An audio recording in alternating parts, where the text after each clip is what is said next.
ahụ ekwuṅụ mere ọnụ, ọ wee kwuo anụ mere ntị. Were nnọọ ntị m gwum ya n'ọnụ, m were m ọka gwuo na ntị n'ihi ihe m na-eji amụhụ m buru ya kpofu bịa gbotewara ya ọnụ. Ọ ka ọ nọ were ihe mere onye ọzọ mụrụ agụ ihe ụwa wụ nṅomi nṅomi. Otu a ka ọ dị. Anọ m otu nwanne anyị nwaanyị akpọ m na fon, sị m nwaanyị mba nọ m za ya, sị m na obiọma akpagbuolie, na obiọma na ọ kpagbuolie, na onwe ya dị nnọọ ka na inwe emege bọta bọta. M sị na ihe na-egbo ya na-akụrụ m na m were egbotewara ụmụnne ka ha were ṅomiri, ka ha were mụrụ akụ. Ya gaa n'ihu sị m na nne na nna ya lụrụ, mmụọ ya na nwanne ya nwoke na nke nwoke toro ya nwa, na ya dị only 2 years mgbe mama ya nwụrụ. Mma ya nwụọ. After mma ya nwụrụ, ilekwe mma ya lichaa,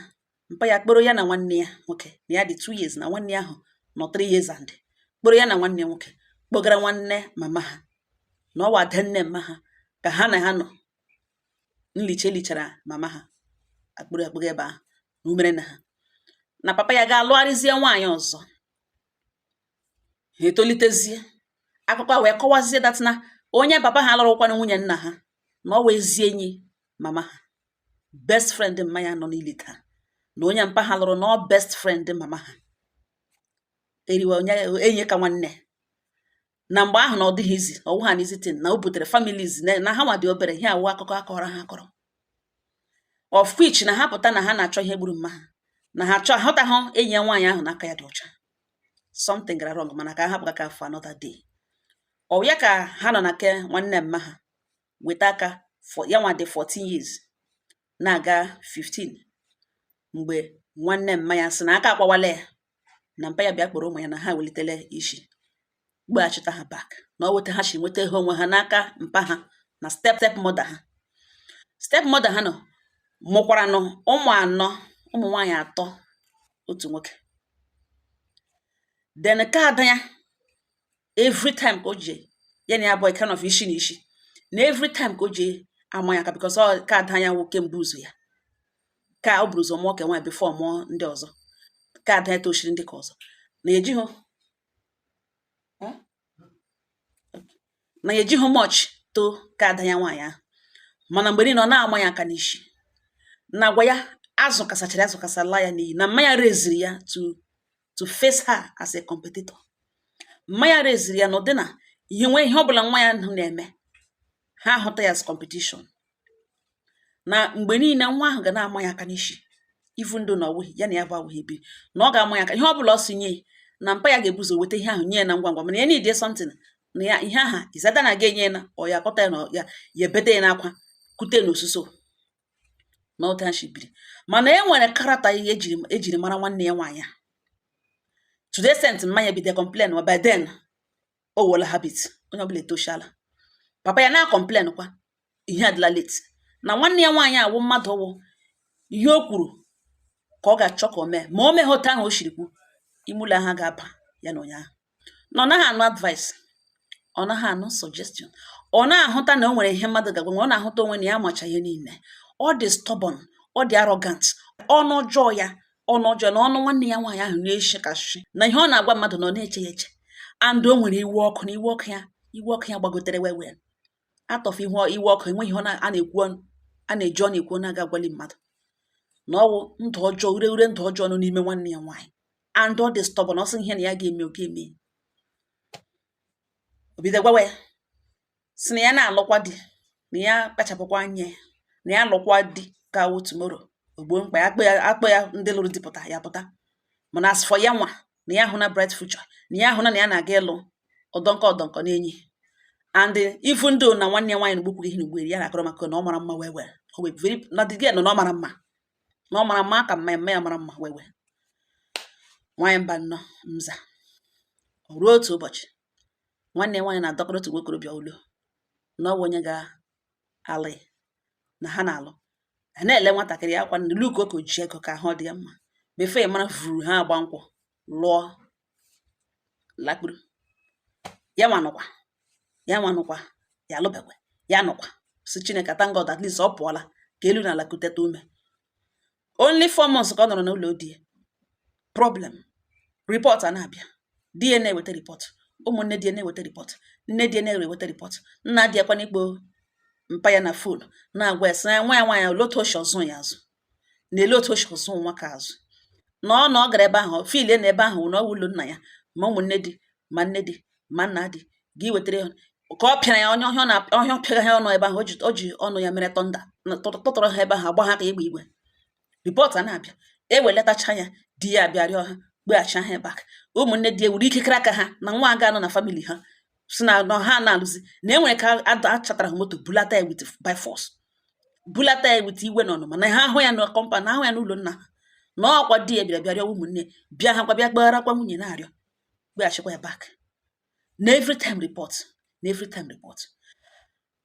na m lezie ihe kpatara na o jiri kpọm na fon the main thing koko ya jiri kpọm na fon ugbu a na nwanne di nwa 16 years bịara ha holiday na ha na ya nọ nwa 16 years nwanyị a young girl ha na ya nọ o rute otu abalị di agbaga fuel na generator gbaga jen nọtara on ha alakpurote ha na-eshi alakpu ka jen sọwanụ tiri chi ehu around 4-5 mgbe fuel na-eji agwụ na generator jen anyụọ by then ụbọchị adịla weda ajụla kam nwoke agbaala fuel otunoshi agbala lakpute n'ime compound ebe ha bikwana ndị na-ebi ebe ahụ alachala Christmas ọwụzi naanị ha bizi na that compound sọsọ ha ndị na-ala ahụ na Christmas a nwoke nọtara gbakwala jen n'abalị ha alakpuru banye n'ime ụlọ guchisi ụzọ jen asụgidere sụọ weta aka ebe 10 p.m. nyụọ ọgwụla nwanne ya nwaanyị nọwụ si ya step sister ya ebuchali na di ya otunoshi abụchali di ya otunoshi afụbarị di ya otunoshi eri di ya ka ji anọ fụbarịwa ya gbapụrịwa ya kpụbarịwa ya sụba enwe ihe wee gwarasị ịla mmadụ n'iyi weta ọnụ jụwa di ya si na ọwụ generator na wa services ihe di ya si na ya service rakwa the boys bịa service ya nọkwa n'ụlọ nga ka ọ nọrọ bịara dadi ọwa ọhụụ ya ọ bịawụrụ mbịa ete ya mmanụ lawa na ọ service ya n'ọwa ọgbaga hụ enough fuel ga last ha till morning di ya so quantity ya na-agbaga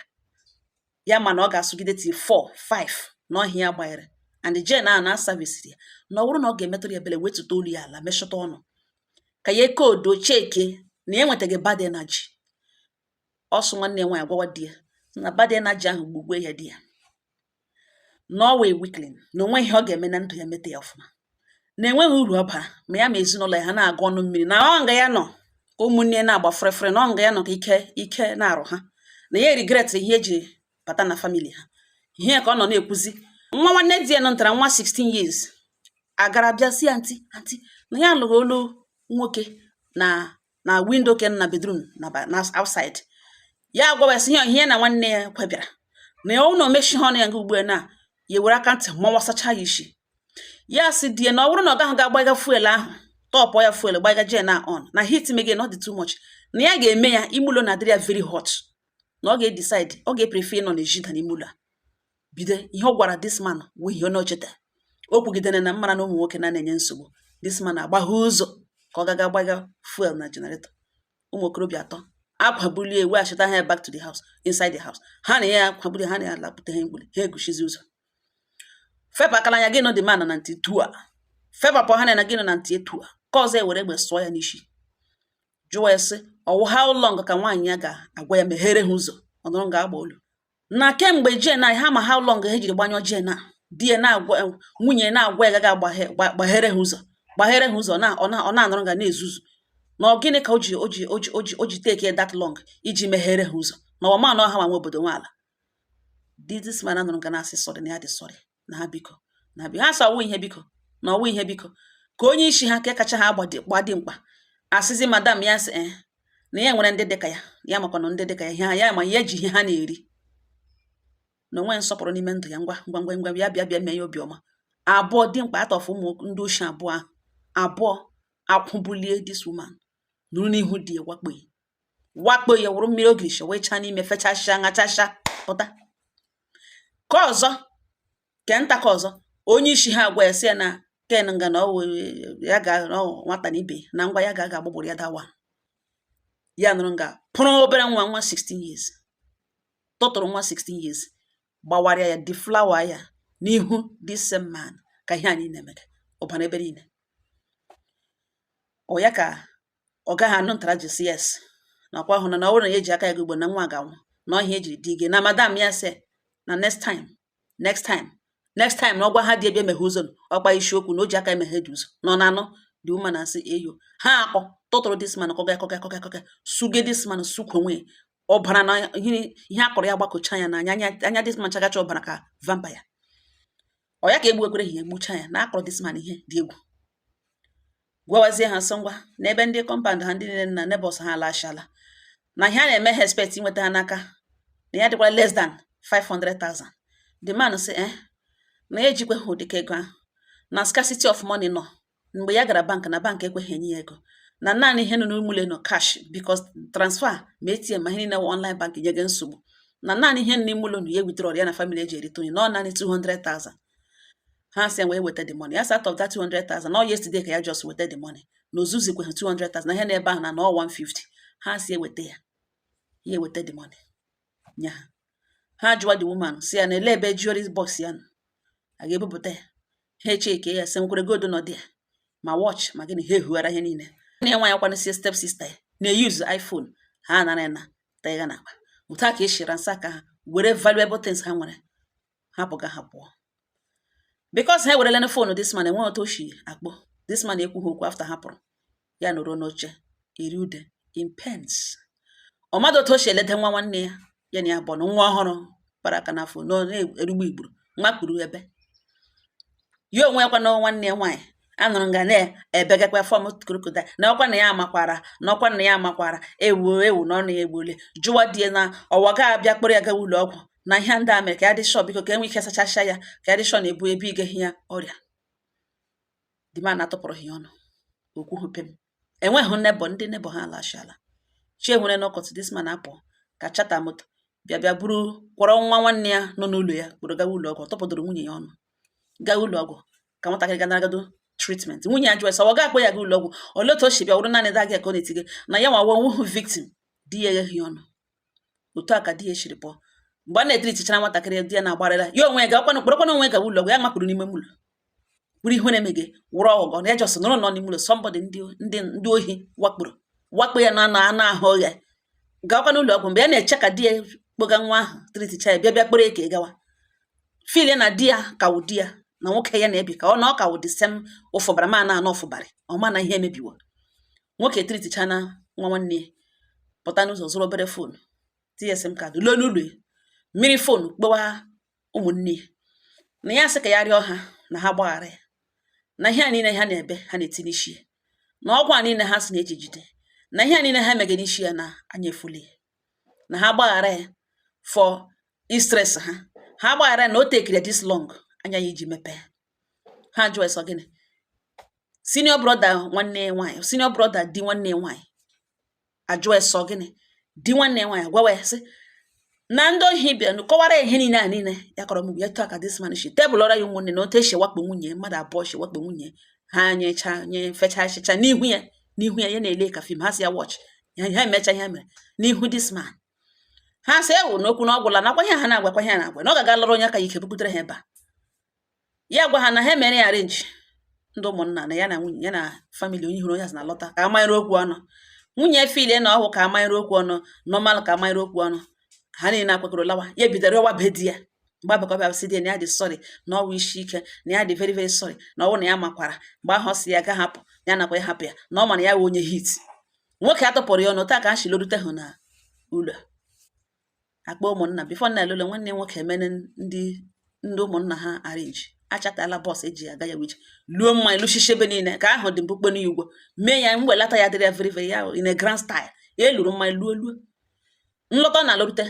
ozugbo ahụ ọ batara ha si ya ngwa ngwa bịa moto ka ga hụ ụmụnna ụta ka esi kwakolie ha niile ha luo n'ụlọ ha. Ụmụnne di na-ekwuzi after ndị village ndị their family gbakọrọ ka amara n'iti okwu ọnụ ta na-eche tiburube filie na ọ ka ga-emecha eme udo ha alawa ha ma na ka karịrị ihe ya nwe ya no present ya nọ di ya. Ụmụnne di present adị mata na ọ nwanne ha nwaanyị kpọpụtere ndị oshi na ọwa arrangement na ihe ndị a na-awụ ndị enyi ya nwoke ka o mere arrange na ọwụ na ụdị o ji kpọpụte ha ka ha nọrọ n'ihu di nwanne ha nwoke mee ihe ha mere ka onwe obi nwike gbawa nwanne ha n'ọwụwa ekwekwele kwucha ihe na-ekoro di ekwubekwe n'okwu ruo mgbe their elder na village ke ha na their own kindred jụwara di nwanne nwaanyị si ihe niile mgbe ekwuru ụmụnne unu ngala ekwuge mana okwu bụ okwu nọ ya na nwa ha nwaanyị bi nọ ya nwa ka ihe niile mere n'ihu ya na-ele ihe o nwere ikwu di nwanne nwaanyị ebilie n'anya mmiri gbawa ụmụnna ya hazi ya sị ha na ndị ochie abịara n'ụlọ na nwunye ya amahụ maka ya na nwunye ya amaghị anya ya ọma ndị ha wụ na enweghị otu ha si mara onwe ha na ndị ochie ahụ bịara bikos ha bilitere ego ochie ọ manyere ya na ya sị ka ya gwa ha na ya alụchana na ihe ga-eme ka ya kọntinu ịlụ nwa ha nwaanyị na olesi ya nwụrụ ha pụta ya bịa lụwa ozu ya na as long as ya dị ndụ na marriage na ọgwụla and the reason eji chi welatara ha nwa ha nwaanyị bikos gịnị na ọ naghị anụ ntị na ọ dị isi ike too much na ọ na-akparị ya too much na ya ga-atụgide na elekwe na ọ wụ nne the mother of his son na ya ga-ekwuke na omehụ na nwa ha na-akparị ya too much na ọ na-enupụrụ ya isi na ọ dị authoritative na ọ na-akparị ọkwa ege kparakọta ma ezinụlọ kparịkọta ma kpọọ ya nweghị ọ na-akpọ ya nweghị ọ na-agwa efu ya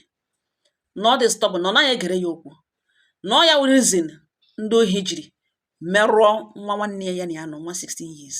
na ọnwa ha nwaanyị kọsụrụ ya na ọ ya nwa wụ the reason ya nwa kọsụrụ n'ihi nnupụ isi ka ndị ohi jiri merụọ nwa 16 years nwa nwanne ya na-abịa bịara ehọlite nọ n'ihi nnupụ isi ha nwa ya nọ n'ihi nnupụ isi nwunye ka ndị ohi dimkpa abụọ